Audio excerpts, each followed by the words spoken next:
大家好，我是菲菲老师。Welcome back to Miffy Chinese. Today we'll continue part 2 of lesson 8. 虽然你忘了，但是我记得。Okay, let's continue. First, the text 3 of this lesson. You can read after me. 您好，就要这几个菜吧，谢谢。怎么点这么多菜？你想想，今天是几月几号？8月27号啊，我的生日，生日快乐！虽然你忘了，但是我记得。看看这是什么？手表。吃饭、看电影、买手表，今天花了不少钱吧？虽然花了一些钱，但是我们过了一个快乐的生日。Okay, so let's see. Questions. Number 1. 今天是几月几号 ？A. 1月21号 B. 1月27号 C. 8月27号 Number 2. 刘明给王一雪买了什么礼物 ？A. 手表 B. 电影票 C. 好吃的 Okay, let's hear again. 您好，就要这几个菜吧，谢谢。怎么点这么多菜？你想想，今天是几月几号？8月27号啊，我的生日，生日快乐！虽然你忘了，但是我记得。看看这是什么？手表。吃饭、看电影、买手表，今天花了不少钱吧？虽然花了一些钱，但是我们过了一个快乐的生日。Okay, so 今天是几月几号？几月几号 When we are asking this, we are asking about the date, right? So 今天是8月27号。This one is easy, right? 8月27号 27th of August. Okay, and then what did Liu Ming buy for Wang Yixue as a present? 手表 right? 手表 So A, 手表 So B, we know that they watched a movie, right? 吃饭看电影 But 电影票 Yes, Liu Ming bought the 电影票 But 电影票 is not the 礼物礼物 is what? The present, the gift, right? So 手表 is the real present. Okay, so we choose C and A. Let's see the new words. 点虽然但是花 Okay, let's see. First, 点 Here, the meaning select it more specifically is always when it's in this word 点菜 So we can understand 点菜 together as one word. 点菜 means order 点菜。您好，现在点菜吗 Hello, would you like to 点菜 order. Would you like to order now? 现在 right? Would you like to order now? 我们点这几个菜，谢谢。We will order these dishes. Thank you. Right? We will order these dishes. Thank you. 我们点这几个菜，谢谢。So instead of remembering select 点 just remember 点菜 order 点菜 This is very practical. It's very useful when you're in a restaurant. Right? You can say 服务员点菜服务员点菜 Right? So you're saying waiter I would like to order. Right? 服务员 I want to order now 点菜Okay, and then next one 虽然 So 虽然 is though or although 但是 is but or yet. But let's keep 虽然 and 但是 into our language point part to talk about them in detail, right? For now, let's finish the new words part. 花 here. So 花, do you still remember when we learned 花before as a noun? What does 花 mean when it was a noun? Do you remember? It means flower, right? Flower, 花。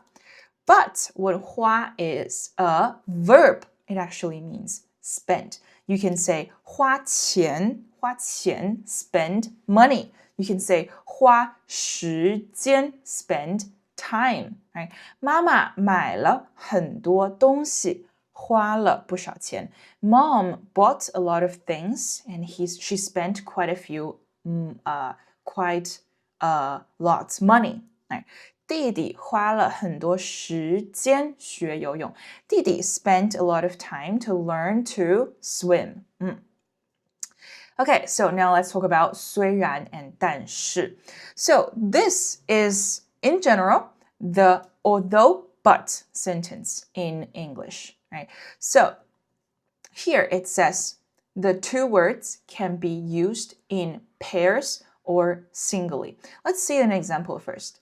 虽然你忘了，但是我记得。Although you forgot, but I remember. 外面下雪了，但是不太冷。It's snowing outside, but it's not so cold. Right? So here is the situation where the two words can be used in pairs or singly. So in pairs, 虽然，但是, right? You use both of them together. Or singly, so 外面下雪了, there is no 虽然. You just say 外面下雪了，但是不太冷。But you can also say 虽然, right? You can add it. No problem. 虽然外边下雪了，但是不太冷。In real life situations, it's quite often that we would omit 虽然 to say like simplicity, right? Okay, and then let's see the third example. 虽然觉得有点累，我还是走回家了。Okay, so here let's see. The definition you will find in your HSK textbook is like this. The two words can be used in pairs or singly. But I need to remind you, here, the definition in the textbook is not exactly accurate. Why? Because the two words 虽然但是can be used singly, completely without the first part. So if you don't have 虽然 or any synonym of 虽然,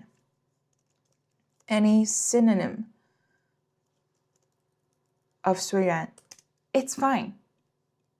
It's completely okay. Right? 外边下雪了，但是不太冷. It's completely fine. But 虽然觉得有点累. Here, even if you don't see 但是 but 还是 is a synonym of 但是. You can use 还是也 just for your reference. There are many more synonyms of 但是也不过却 you will learn these words in the future in higher levels, but they all mean but or yet. They're all the synonyms of 但是. So it's true that 虽然 and 但是, exactly 但是 doesn't need to appear together always. But if you use 虽然, you have to use another synonym of 但是. But if you use 但是 alone, it's okay. You don't need to use a synonym of 虽然 in the first part. Right? Did you get it? Okay, so here you need to pay attention. If you, for example, let me show you. If we delete all of those synonyms and we delete 还是, we don't put any synonym of 但是. If you say 虽然觉得有点累，我走回家了, then this sentence is not correct. It sounds unnatural to our ears. It feels like you have something that you want to say, but you didn't say it. Right? So either you put 但是还是却 right? You have to put a word here to mean there's a twist. Right? Did you get it? Okay, very good. So let's see the last text of this lesson. Let's read it together. 虽然妻子忘了今天是自己的生日，但是丈夫记得。丈夫请妻子去饭馆吃饭，去电影院看电影，还给妻子买了一块非常漂亮的手表。妻子觉得今天很快乐。Okay, very sweet, huh? Let's see. Number 1, 丈夫忘了妻子的生日。Number 2, 妻子给丈夫买了一块手表。Okay, let's hear the text again and you can make your choices. You have to choose true or false. Okay.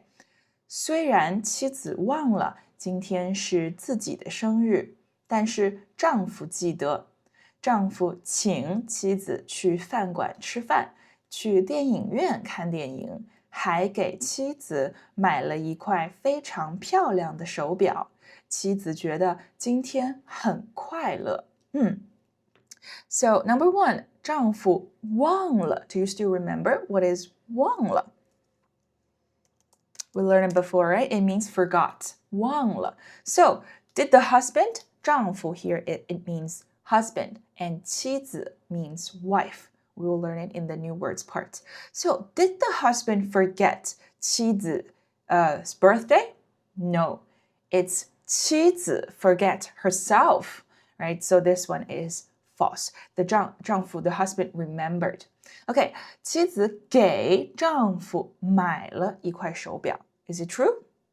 It's false, right? Because it's the husband bought手表, a watch for the wife, right? Okay, so both of these are false. Okay, and then let's see the new words. 妻子丈夫饭馆So 妻子 wife, right? 妻子 wife.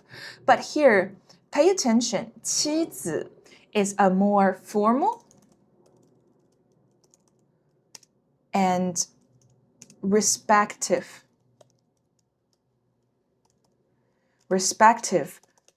form of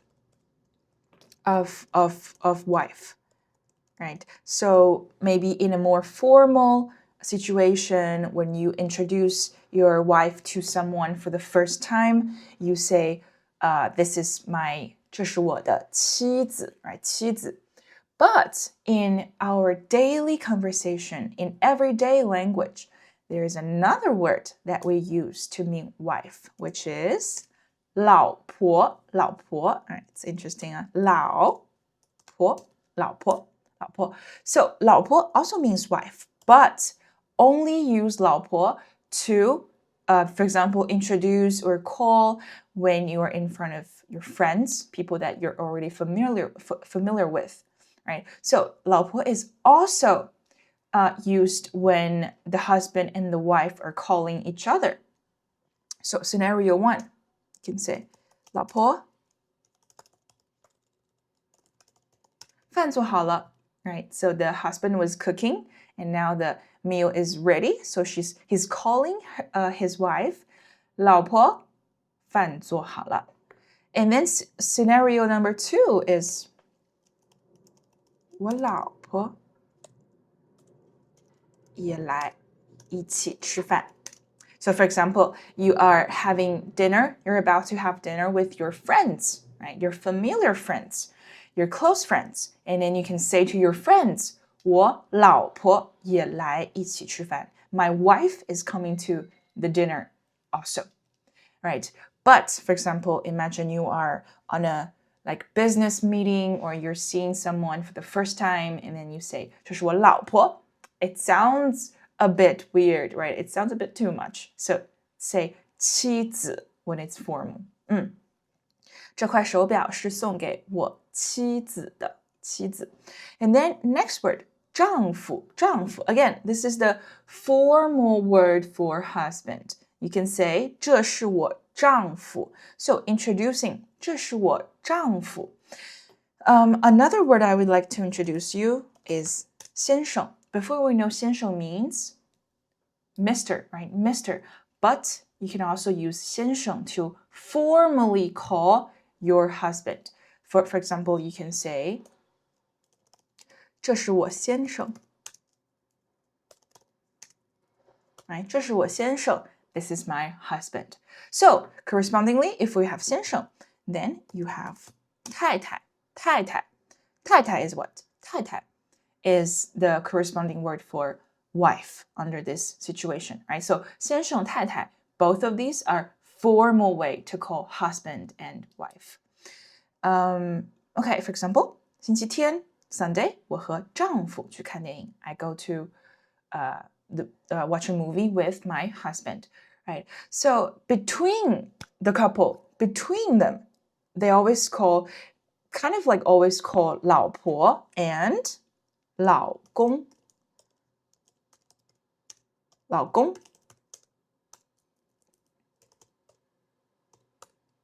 right? 老公 is the more casual, like spoken language way of calling your husband. Right? So same, you can say 老公饭做好了 or 我老公也一起来吃饭 right? So between the couples, they always call each other also by name, but more also like 老公 and 老婆. You wouldn't call your husband face to face and you use your words to call him 丈夫. 丈夫饭做好了丈夫快来吧 That's really weird, right? So 老公老婆 to call your husband and wife.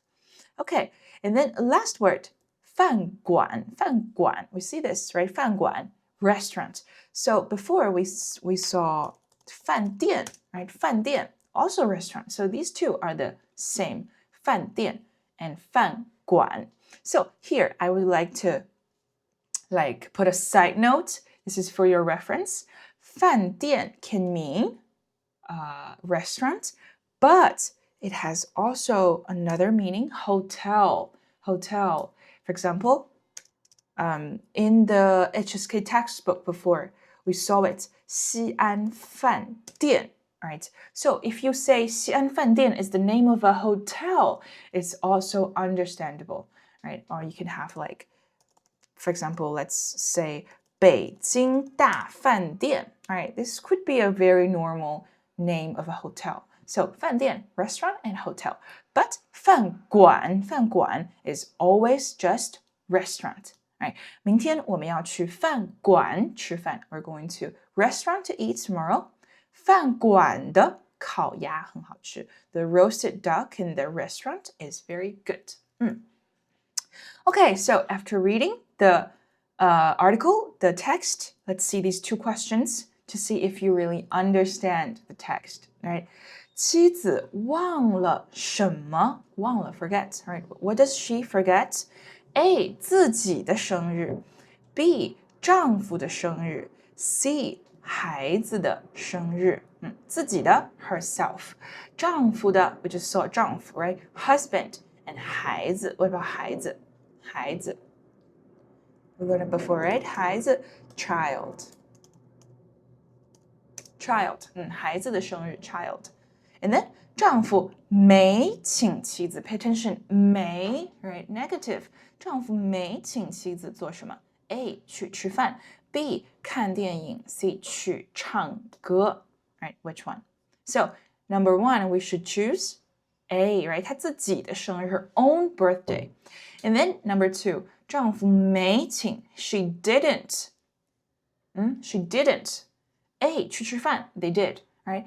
B 看电影 they also did right? So we choose C 去唱歌 to 唱歌 So here 去唱歌 we know it right? It means to sing a song but here if we put it under this context 去唱歌 it means go to karaoke Alright, Chinese people really like to do karaoke, so it's also part of the entertainment. When friends are gathering or it's your birthday, so you normally go to karaoke, right? So in the mall, there are always a lot of karaoke for you to enjoy. Okay, so this one, which is what? 去唱歌, right? They didn't go to karaoke. They didn't go to sing a song. They just eat and watch a movie, and the husband bought the wife a watch, right? So we choose A and C. Okay, so here I have another little side note for you before we finish.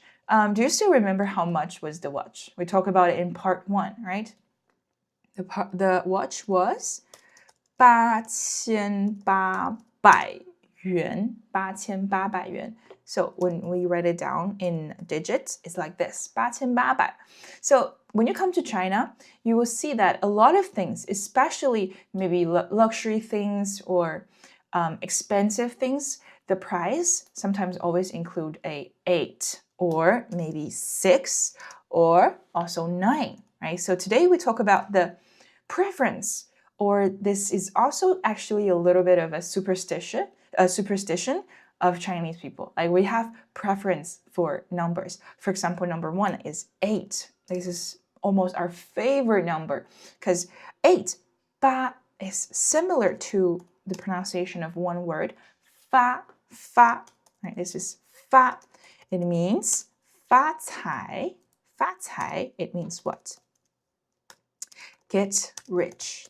Right? So we like to include 8 in a lot of things. Your phone number, your car plate, your house number. If it's possible, we would always choose 8. And even people would pay a lot of money to get 8 in their numbers, right? So 8. And then number 2, second place is 6. So, because we have a saying that is 六六大顺. 顺 is what? 顺利. It means things go smooth, right? Everything goes well. Everything goes smooth. So, 六六大顺. We would also really like to include 6 in all of the numbers that we can get. And then next one is 九. 九. Also, 九 is similar to the word 久, which means long lasting.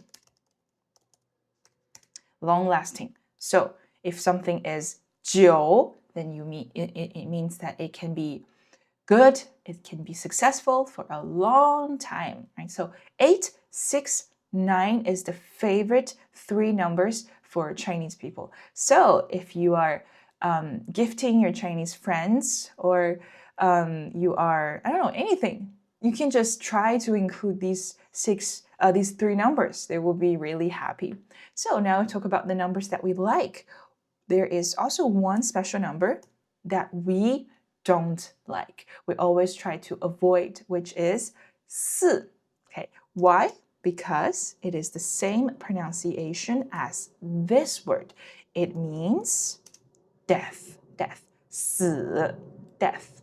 So when you go to a office building or a apartment building, when you go inside the elevator, there is always one weird thing you might find out is that we don't have 4th floor, or we don't have 14th floor, 24th floor. We will always skip it, right? So 13 in China is fine, right? We don't have this habit of avoiding 13, but 4 you have to avoid it, right?